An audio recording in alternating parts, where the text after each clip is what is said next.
வணக்கம். இது ஸ்ரீவாரி ஜோதிட நிலையம் தேனியிலிருந்து நான் உங்கள் பிரசன்ன ஜோதிடர் தேனி சிவா.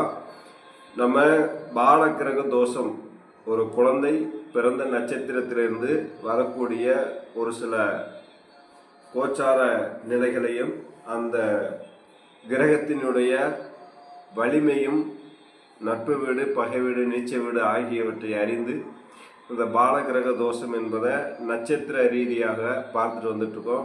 அந்த வகையில் நம்ம இப்போ பார்க்க போகிறது அனுஷ நட்சத்திரம் 4ஆம் பாதத்தில் பிறந்த குழந்தைகளுக்கும், அதுக்கு முன்னாடி கேட்டை நட்சத்திரம், மூல நட்சத்திரம், இதுக்கு எல்லாமே நம்ம இன்னைக்கு இந்த வீடியோவில் பார்க்க போகிறோம். அதாவது ஏற்கனவே நம்ம அனுஷம் 1ஆம் பாதம் வரைக்கும் பார்த்துட்டு வந்துருக்கோம். அனுஷம் 2, 3, 4ஆம் பாதத்திற்கு பாட்டனும் தாயாரும் மரணம் அடைவார்கள் என்று சாஸ்திர விதிகளில் கூறப்பட்டிருக்கு.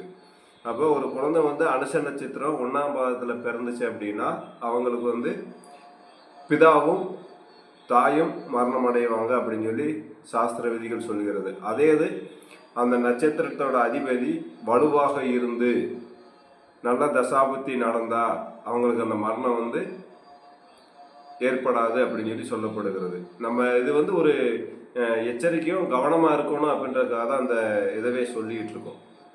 ஒரு பாலகிரக தோஷம் என்பது ஒரு குழந்தைக்கு எவ்வாறெல்லாம் ஏற்படுகிறது, என்ன மாதிரியான விஷயங்களுக்காக வருது, என்னென்ன நட்சத்திரத்துக்கு எத்தனை காலங்கள் இருக்கிறது அப்படின்றத அந்த வீடியோவில் கொடுத்துட்ருக்கோம். அதுபோல் அனுஷ நட்சத்திரம் முடிச்சிட்டோம். அடுத்து அனுஷ 2, 3, 4க்கு பாட்டனும் பிதாவும் தாயாரும் மரணமடைவான்னு சொல்கிறோம். அதுபோல் கேட்டை நட்சத்திரம் 1ஆம் பாதத்திற்கு 13 நாட்கள் வரைக்கும் நோய் நொடி ஏற்பட்டு அந்த குழந்தை வாழும் அப்படின்னு சொல்லி சொல்லப்படுகிறது. அதுபோல் 2ஆம் பாதத்தில் 21 நாட்களும், 3ஆம் பாதத்திற்கு 31 நாட்களும் அந்த மரண பயம் என்பது ஏற்பட்டு அதுக்கப்புறம் அந்த தோஷம் நிவர்த்தி ஆகும்னு சொல்லப்படுகிறது. அதுபோல் 4ஆம்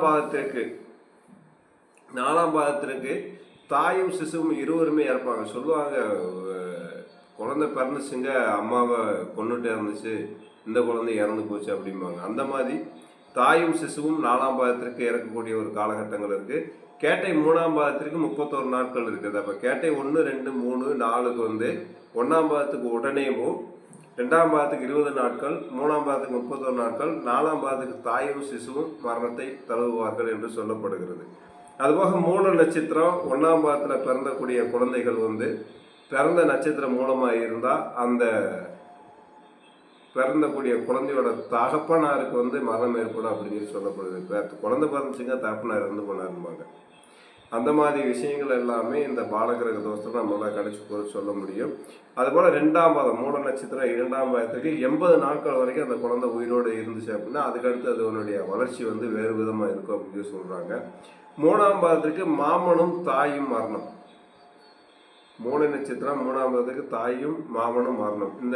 ஏன் நம்ம இந்த இதை இந்த பாலகிரக தோஷத்தை எடுத்து சொல்கிறோம் அப்படின்னு கேட்டிங்கன்னா, நிறையா பேர் இந்த பாலகிரக தோஷத்தில் சொல்லியிருக்காங்களா என்னன்னு சொல்லி எனக்கு தெரியலை. இருந்தாலும் எனக்கு முன்னாடி இருக்க ஜோதிடர்கள் நிறையா சொல்லியிருக்கலாம். எனக்கு வந்த தகவலின்படி, எனக்கு கிடைத்த குருநாதர் எனக்கு கூறிய அறிவுகளின்படி நம்ம இந்த ஒரு விஷயத்தை சொல்லிட்டு வந்துட்டுருக்கோம். இந்த பாலகிரக தோஷம் என்பது சிறு குழந்தைகளுக்கு, பிறந்த குழந்தைகளுக்கு ஒரு குறிப்பிட்ட நாள் வரைக்கும் இருக்கும். அந்த தோஷங்கள் இப்படி இருக்கும். அந்த தோஷங்களுக்கு உண்டான வழிபாடு முறைகள் அடுத்து 27 நட்சத்திரத்துக்கு நான் ஏற்கனவே போட்ட வீட்டில் சொல்லியிருக்கிறேன். லாஸ்ட்டாக எல்லாம் முடிச்சுட்டு இந்த 27 நட்சத்திரத்துக்கு பாலகிரக தோஷம் ஏற்பட்டுச்சுன்னா என்னென்ன வழிபாடுகள் செய்யலாம் அப்படின்றத ஒரு லிஸ்ட்டாகவே நான் கொடுத்து உங்களுக்கு சொல்ல கடமைப்பட்டிருக்கேன்.